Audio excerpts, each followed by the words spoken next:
everybody's plan. Am I right? SOA. SOA. Let us make SOA up. SOA. So I'm aware that SOA has a moratorium plan that ensures that everything should be done properly. And I know of IUCN because I'm also a member of IUCN. Next slide. So now, globally, till date, there are countries that are opposing deep sea mining and are advocating for what? Moratorium. Part of it is Canada, part of it is Malta, Greece, Austria, then we have Spain, Germany, and the rest.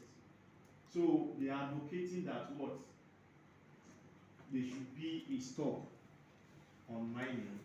Before mining, all other things should be done and should be in place. Till today, we have about 32 countries saying that mining should be stopped for now until all things are done. Next slide.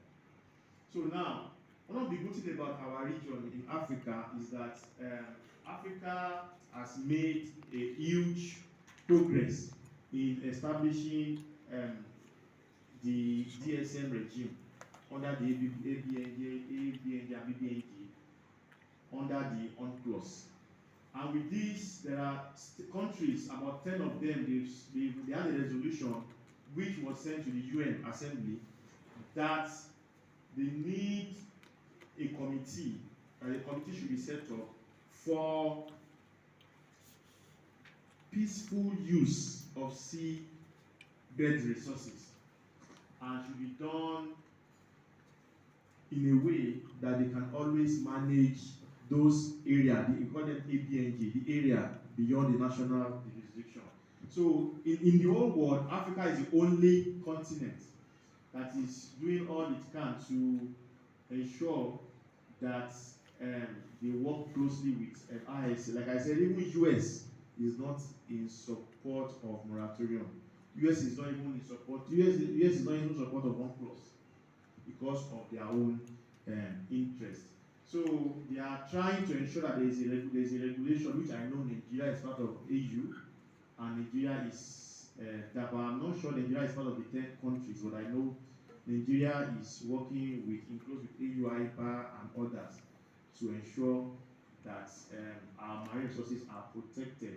So, like we said, it is important that we have adequate scientific knowledge.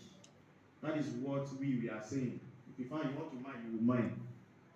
But let us have scientific knowledge that will be open to everybody. So now, like the Lasisi said on EIA, we need a rigorous, transparent, that transparent is key. Put that transparent impact assessment of the deep sea mining, not the one that will be manipulated. And there's need for a guideline on how we are going to protect our bioresources there. And we should have a strict measure to deal with the polluters and the defaulters. So that is key. Defaulting is a human nature. It's not only Nigeria. Some people, you see the way some people will portray Nigeria as if Nigeria is they are the only corrupt people in the world. If you have been to Germany before, you go to Berlin, you will see that Berlin airport. There is a new Berlin airport. If you sit with the average German, and it tells you the kind of corruption in that airport. They just opened the airport, I think, about 5 years ago. You understand? You see corruption is everywhere.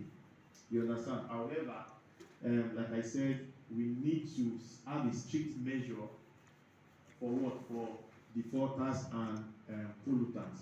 So with this, there are need for policies and implementation measures for responsible production and use of all these metals. Now, after we have mined now, the next thing is, where do those minerals go?